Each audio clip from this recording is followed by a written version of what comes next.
मैया बहन का घर में घुसल रही की गए कादा सुख रहे बहन का परेशान ये धूपा में तू घर में कौन चीज कर रही गे निकल घर से बाहर। जी हमरा पेट में बड़ी दर्द हम धान ना रुपए बाबूजी बहुत दर्द हमरा। बहन चौदे रोए तोर नटंकी है पेटम दर्द है खाही एक थरिया पेटम दर्द मार देबो लोला पे चर्च भी पोला पर चल खत्म कदबा सुख रहे नटंकी पे ले है। चल जल्दी चल बे करबे नटंकी तो मार चल खत्म चल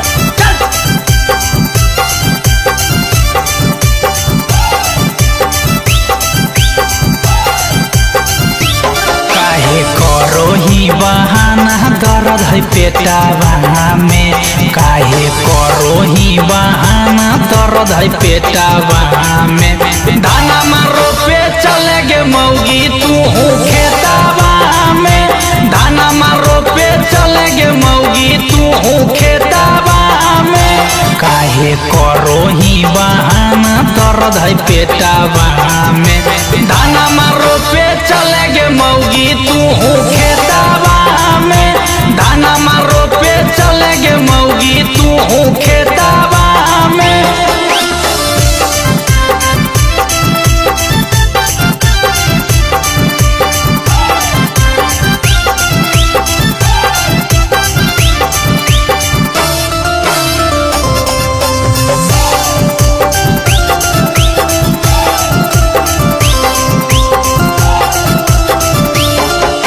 रोज के बहाना से मौकी मन गेलो कुताई गे घरा से देबो भगाई गेली है मैया के अपन बोलाई गे। रोज के बहाना से मौकी मन गेलो कुताई गे घरा से देबो भगाई गेली है मैया के अपन बोलाई गे। खाली बढ़िया बढ़िया खाना चाहिए प्लेटावा में तोरा बढ़िया बढ़िया खाना चाहिए प्लेटावा में धाना मारो पे चले गे मौगी तू खेतावा में धाना मारो पे चले गे मौगी तू खेतावा में।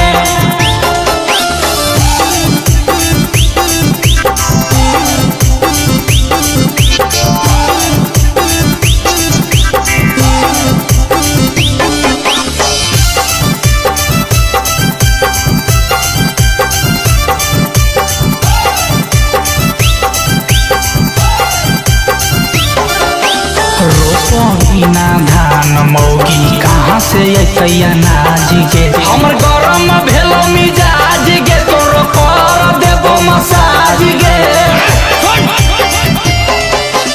रोपो बिना धान मौगी कहाँ से अनाज गे हमर गरम भेलो मिजाज गे तोरो कर देबो मसाज गे। कदबा बह जैतै पनिया के रेतावा में कदबा बह जैतै पनिया के रेतावा में धाना मारो